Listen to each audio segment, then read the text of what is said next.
Today we are going to be talking about getting the most out of your teleports in the top lane. And in this example we're playing Kayle up top against Fiora. Now Kayle has a tendency to push the lane naturally through her E ability, Righteous Fury. And this means we're going to be vulnerable to ganks by the enemy jungler. And so we're going toward the river so we have vision on the enemy jungler when he comes straight at us. Once the river is warded, we go back to laning normally, pressuring Fiora as hard as we can.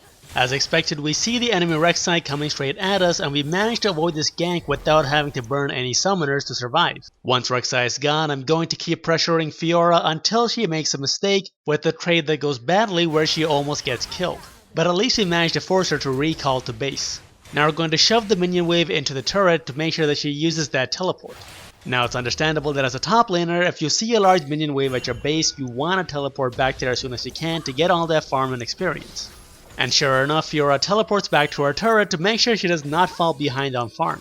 I could teleport back to my turret to make sure I do not miss any farm, but right now I have an edge where I can make a teleport play without the risk of Fiora making a counter teleport play. While heading back to my lane, I notice that our Caitlyn is getting ganked by the enemy Rek'Sai, so I'm going to teleport in to save the day. The kill goes to Caitlyn, and while this does put me slightly behind in the top lane, I'm aware that bottom lane is extremely important towards winning the game, whereas my own lane is not as important, and we will see why later on. Our teleport play allows Caitlyn to pick up a BF sword, and now our bottom lane is a lot stronger than the enemy team's bottom lane. This allows Caitlyn and Janna to bully Draven and Braum for quite some time, zoning Draven from a lot of CS, putting him behind. As everyone that plays AD carry can understand, when you fall behind in lane, you tend to focus on farming up minions to bridge the gap between yourself and the enemy AD carry who is ahead. Now this is the habit that is going to work to our advantage. Caitlyn decides to rotate mid to help out with the team fight, and she manages to kill the enemy Veigar and drive the enemy team back with the help of Ryze. The enemy Draven was busy farming minions in his effort to catch up, so he arrives late to the team fight when his team is already too weak to fight, and he ends up dying, falling even further behind. The important point here is that when your AD carry is ahead, both objectives and team fights are much easier.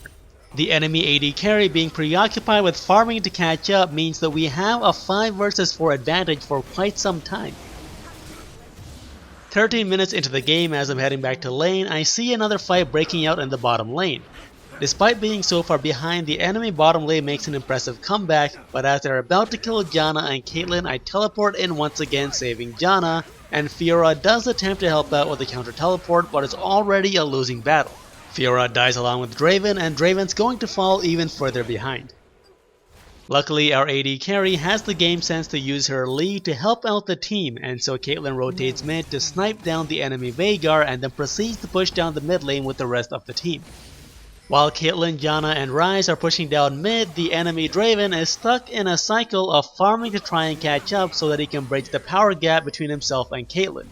He then recalls to buy some more items and heads out to farm some more as Caitlyn keeps getting further and further ahead by working with her team. We've managed to trap Draven into this toxic cycle of being unhelpful to his team, which allows us to play the game as a team of 5 against a team of 4. Whenever Draven does decide to help out his team will be too far behind or not in a position to fight, so the fights will always go badly. And if he thinks he's about to get close to getting that first kill, I'm going to be there to make sure that he stays demoralized and cannot escape the vicious cycle of AFK farming that I've put him in. A large chunk of what happened in the bottom lane can be attributed to the teleport plays that crippled the enemy bottom lane while getting our bottom lane ahead, starting with the very first teleport that saved Caitlyn. The entire sequence of events that followed from that moment may not have happened as they did if I had blindly chosen to match Fiora's teleport back to lane to make sure that I did not miss out on some farm. The next time you have this opportunity where you force your lane opponent to use their teleport, keep an eye out to see where you can make a teleport play that will give your team a lead that they can build upon, which will make it easier to win the game.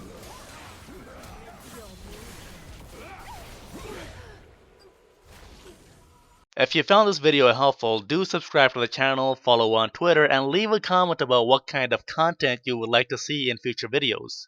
Do check out the video links on either side for more gameplay tips and strategies in this channel.